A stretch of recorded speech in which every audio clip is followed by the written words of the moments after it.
26 billion parameters, 2 gigabytes of RAM, on the cheapest MacBook Air Apple sells, and the model is still sitting on the disk, all 14.3 gigabytes of it. It's called turbo-fieldfare, Swift and Metal, Apache licensed. It runs Google's Gemma 426B on any Apple Silicon Mac with 8 gigs of memory. Nearly 4,000 stars in 2 weeks, from a developer with 2 public repos. Now the part that makes it interesting. 4 commands and a 14 gigabyte download, and you have a local model on a laptop that was never supposed to run one. The repo's own benchmarks: 5 to 6 tokens per second on an 8 gigabyte M2 MacBook Air, 31 to 35 on a 24 gigabyte M5 Pro, measured footprint on both machines, about 2 gigabytes. There's a CLI, a Mac app, and a loopback server that speaks the OpenAI API. So anything you've already pointed at localhost 8080 just works, offline. Here's the problem: 14.3 gigabytes of weights, 8 gigabytes of memory, and the operating system already wants most of it. Every previous version of this story ends the same way. The machine starts swapping and inference falls off a cliff. This one doesn't. So, what's resident and what isn't? Gemma 426B is a mixture of experts model, 26 billion parameters in total, but only about 3.9 billion of them fire for any single token. Every layer holds a pile of small expert networks and a router. The router looks at the token, picks 8 experts, and the rest of that layer sits there doing nothing. So you don't need the parameters you're not going to touch. You need the ones the router just asked for. And you can't fetch them early. The author measured it. One layer's picks predict only about 7% of the next layers. By the time you know which experts you need them. So the runtime splits the model in two. 1.35 gigabytes of shared weights stay resident in memory. Attention, the router, the parts that run for every token. The other 12.9 gigabytes is the routed expert pool. That stays on the SSD, all 14.3 gigabytes of it still on the disk. Each token, Metal runs attention and the router. The router names 8 experts. The CPU reads exactly those experts off the SSD. In parallel, straight into buffers the GPU can see, all while the GPU is already busy on the shared branch. Then there's a cache, 16 expert slots per layer, evicting the least frequently used. Neighboring tokens reuse a lot of the same experts, so plenty of those reads never happen twice. From about 166 milliseconds a token, down to 88, which is elegant. It's also the second version.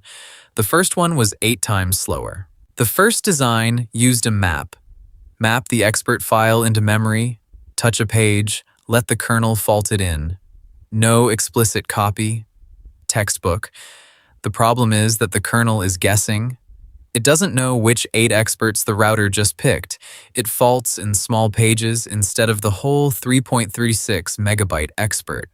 And it can't overlap any of that with GPU work, because nobody told it there was GPU work.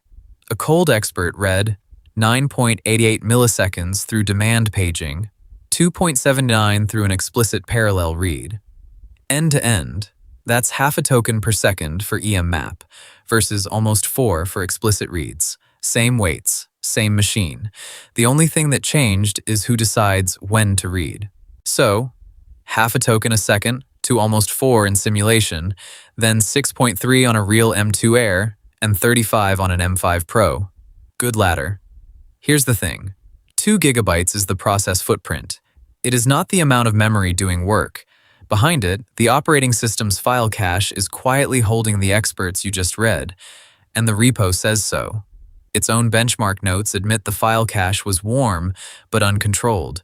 The README tells you to check memory pressure before a run, and postpone if the machine is tight.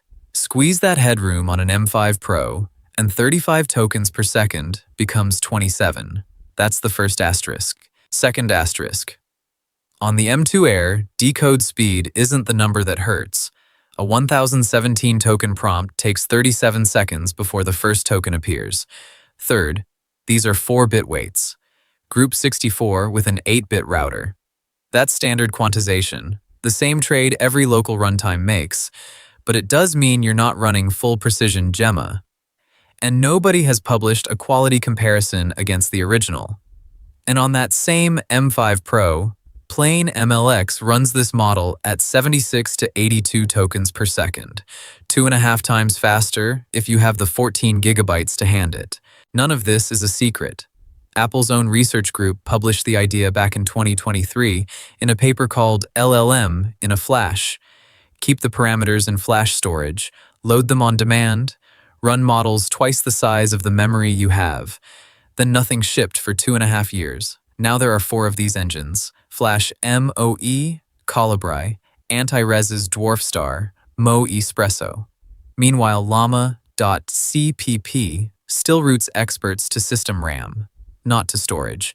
Install it if your Mac can't fit a model this size any other way. That's the whole audience, and it's a big one. Skip it if you have the memory. MLX is faster and it isn't close, but the reframe survives either way. In the Repo's own diagnostic run, one decode step took 163 milliseconds. 83 of those went to reading experts off the disk. More than half the work wasn't compute at all. For sparse models, memory capacity was never the ceiling. Read latency is. The next time someone tells you how much RAM you need to run a model locally, ask them what SSD you have.